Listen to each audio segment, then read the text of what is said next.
Welcome by the Politricks Watch. This is Sir P. Now, today I'm going to be talking about a Jamaican story, but it took place in a Uncle Sam place. In a Queens, to be precise.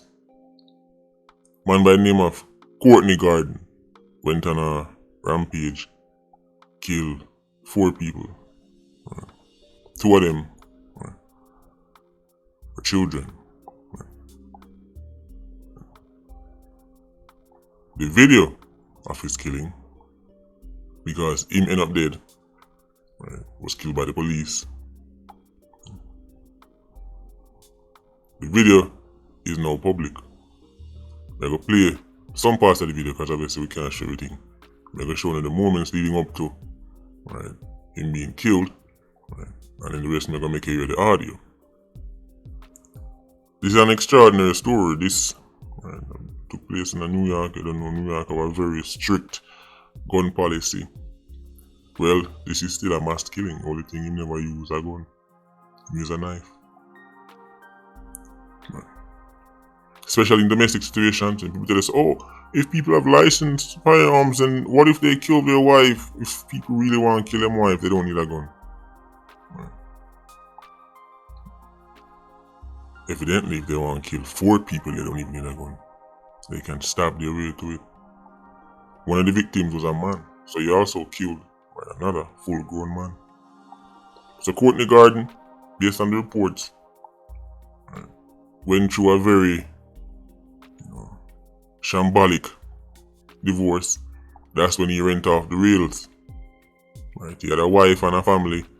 Then all that fell apart, and let me say, based on the report, we don't know what he was like when he was with the wife, because he could have been just as abusive or whatever. But in family, I say, after him go through the divorce, him start going. So I say his behavior got very erratic. And then I say, no man, this brother must be mentally ill. Them even try to check him into a mental institution, and he refused. So what I'm going to do right now is giving you the details from one of the survivors, because he killed 4 people and stab up others, but them survived. So the 4 victims, Roger Davis, 12 years old, his mother, Suzette Taylor, her husband, Rickman Davis, Michaela James, who is 11. So the youngest victim was 11, next one was 12. The surviving victims shared the gory details.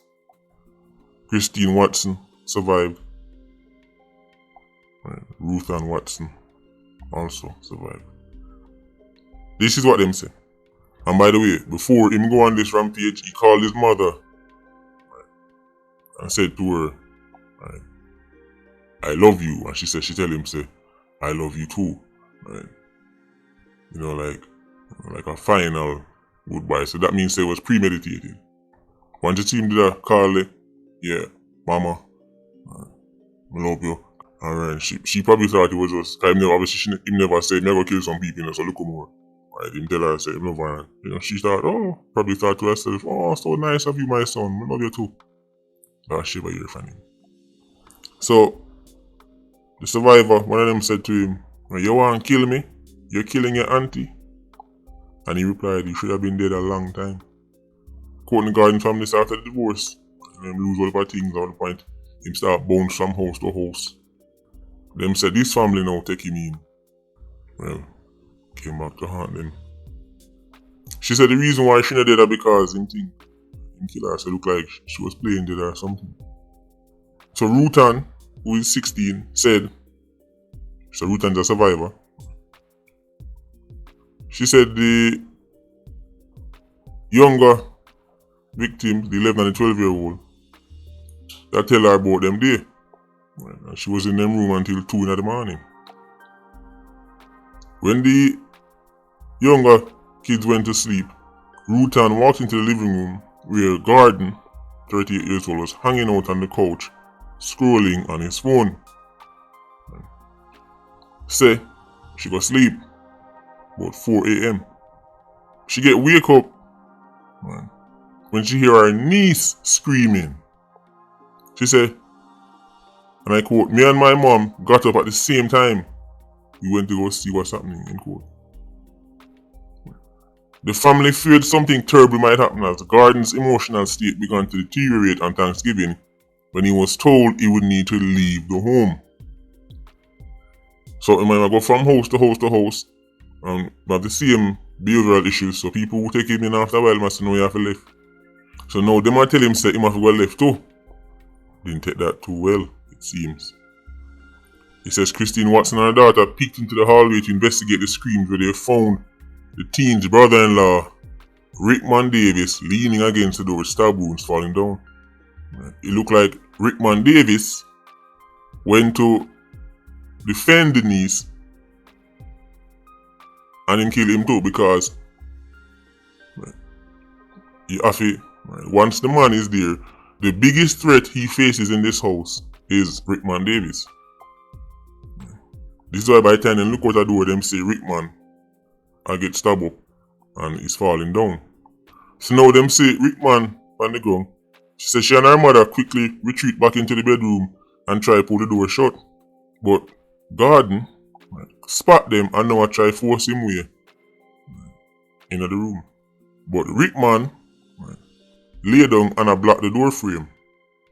So she said, she hear one time Rickman said, yeah, squeeze my head.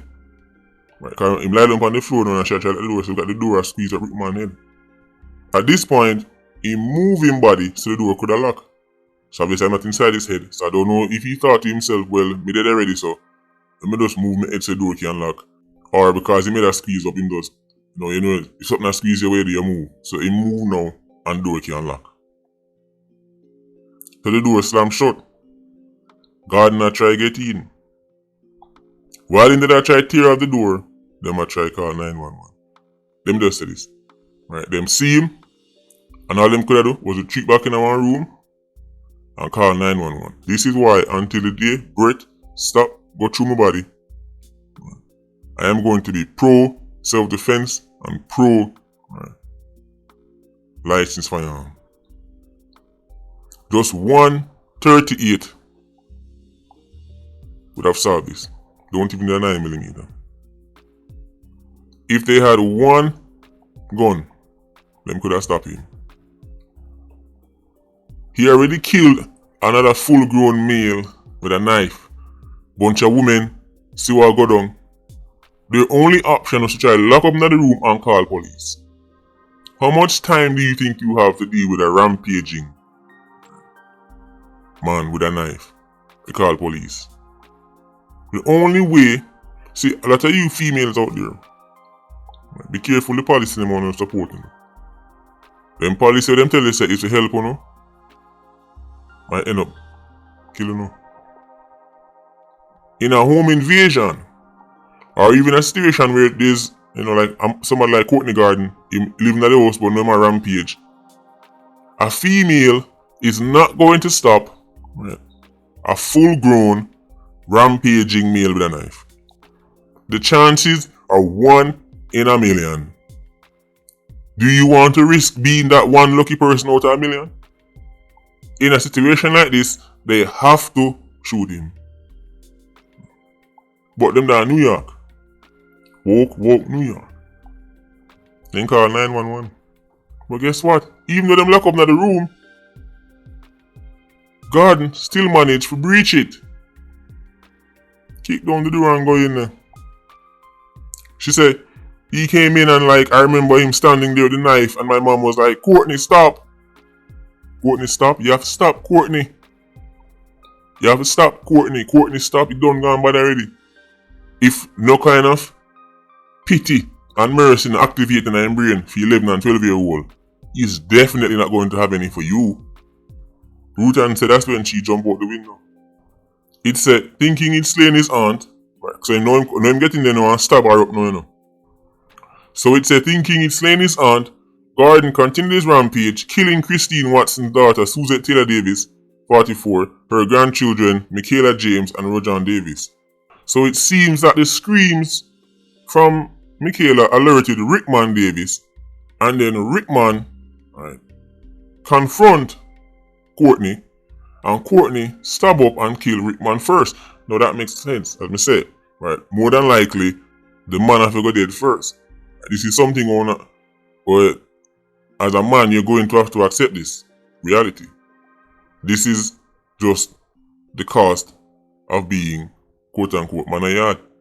If you're in your house with your family, woman and pitney, and you hear one of the pitney them bawl out, you have to be the first responder. You may die, you may not, but you have to be the first responder. This is just one of the costs of being quote unquote man of yard. You can't beat your chest and say man of yard and don't take the responsibilities that come with it. Right, so Rickman Davis, right, he had to step up in that situation. He hear little girl a ball, him go out there. But him go out there with nothing because, as I say, a New York him there. Him no legal gun. So, him have to go out there now. The man might surprise him with a knife, lose him life. So now with man of yard dead, everybody else are like lambs to the slaughter. Right? Like Rickman Davis, right? Me have to go dead first. Right? But there's no way, right, me can be alive. Right? Knowing say me they call police, but police don't come in time and know my family dead. In that situation, I better him to kill me too. So now, him turn from Suzette, Michaela, and Rajan. Rutan managed to get away and call 911 for help. She said, I jumped over one fence but I didn't feel like I was far enough. I knocked on another door and nobody answered and I jumped over another fence. See, now the girl have to turn as some kind of hurdler. Because she can't defend herself. Defend herself with what? Her phone? These situations require real-time defense. Not a responding defense. Not call and wait till somebody turn up. Real time.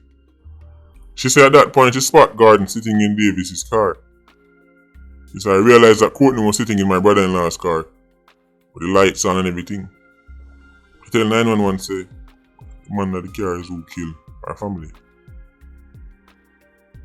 When the police turn up at that point, Gordon come out of the car and this is what happened next.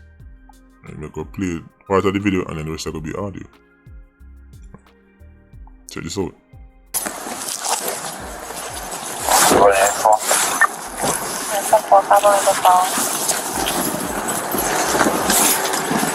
Call the police? You call the police? Anything going on? You don't know? Huh? I don't know. You tell me. I don't know either. You live here? Yeah. Where you live? Trying to go somewhere.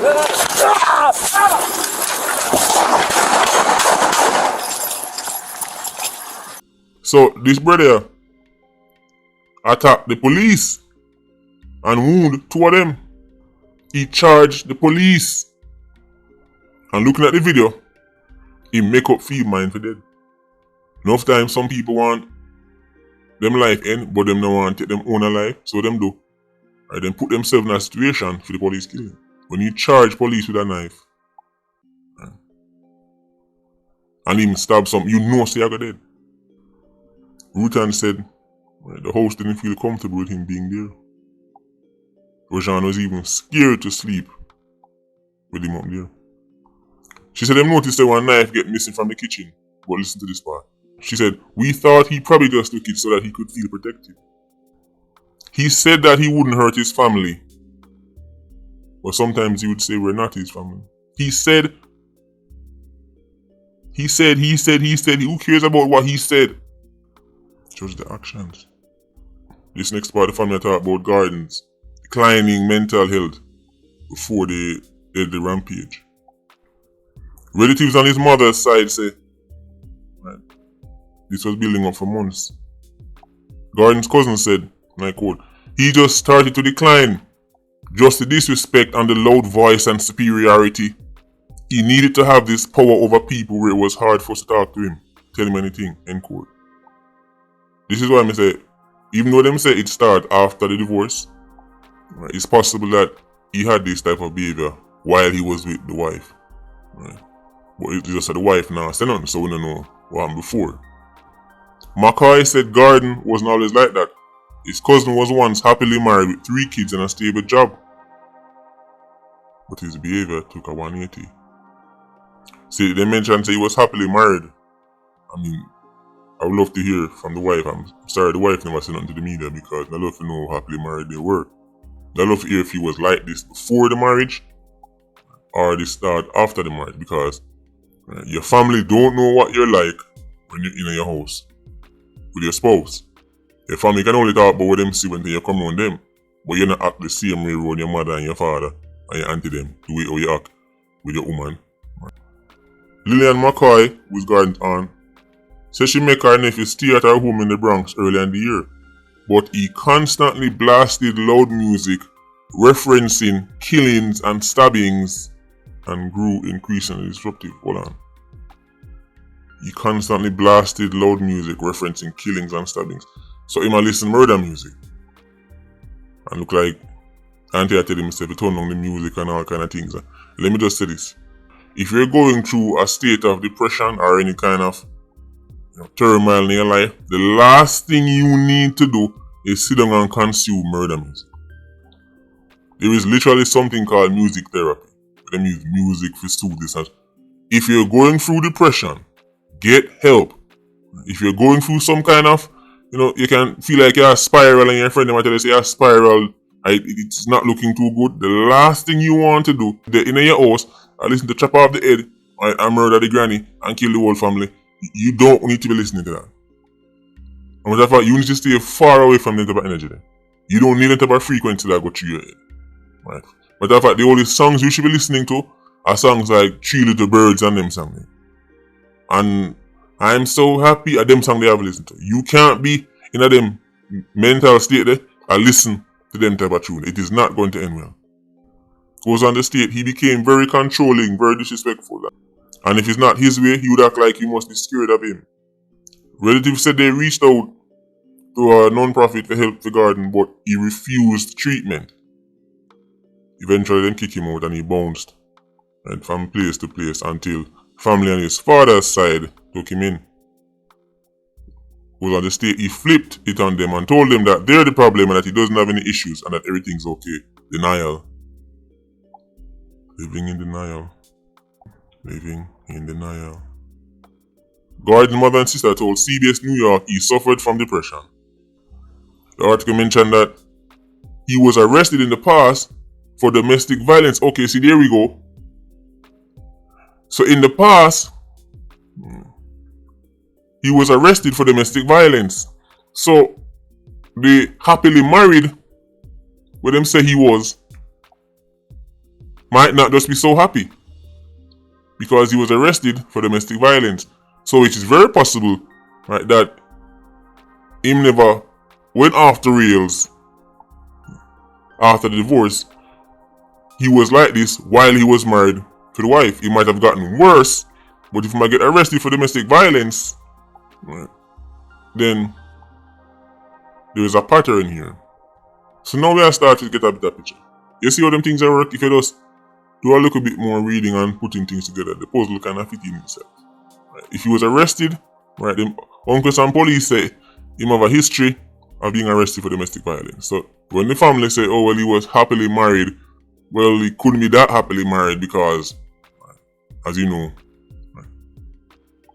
they may have get divorced. I'm sure at one point they could have been happily married, but this is what you need to understand. You don't know people's relationship. Just because you see people that smile don't mean them happy. Not because you see people at the function smiling.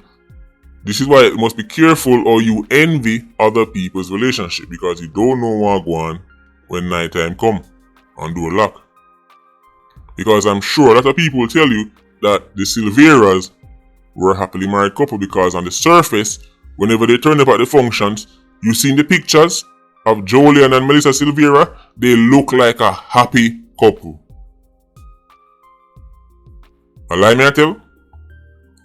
On the surface, when you see these pictures posted, don't you think them people are happy? Look at these upstanding citizens living the good life, them have the political links, you know, they're not starving, you know, them have the uptown, and you would think all is well, not knowing it's chaotic. Julian Silvera was very abusive. He used to beat her up even before him kill her.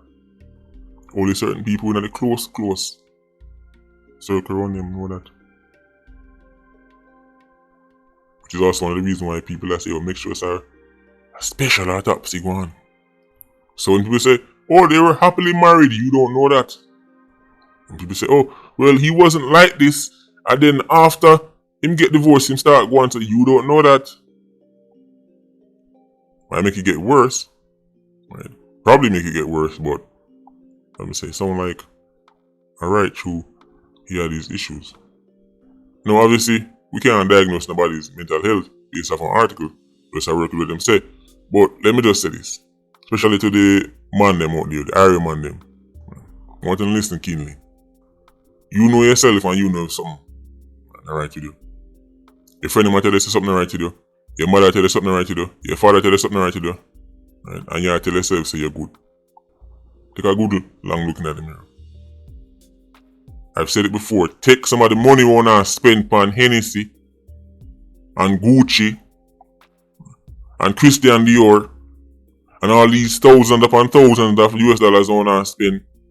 Right? I give people who don't care if you live or dead, people who not even acknowledge if them see you. Take some of that money there and spend it on what really matters. Your headspace, sort it out. Take some of the Hennessy money and invest it in a good therapist. You don't have to go out like this. I don't want a man go out like this and tell me, yeah, but look, I don't should be mentally ill, bro. Get help. See them even sending him one place, they would even have to pay and him refuse to go. Only no refuse to go party. Only no refuse to go election rally. But when it's time to go, I want therapist, all of a sudden you start refuse. 4 people lost their life, including an 11-year-old and a 12-year-old. It's unacceptable. Get help. People need to understand this. Going through hard times and stress, you are not unique.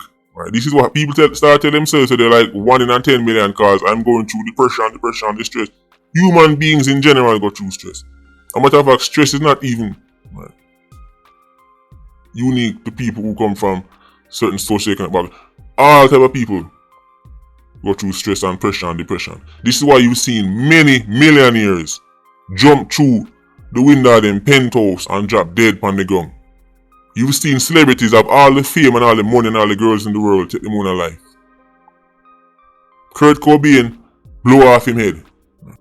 People start telling themselves that my situation is different. I'm the only one going. You're not the only one. Get some help. This is unacceptable. Anyway, Patreon Squad, big up on yourself.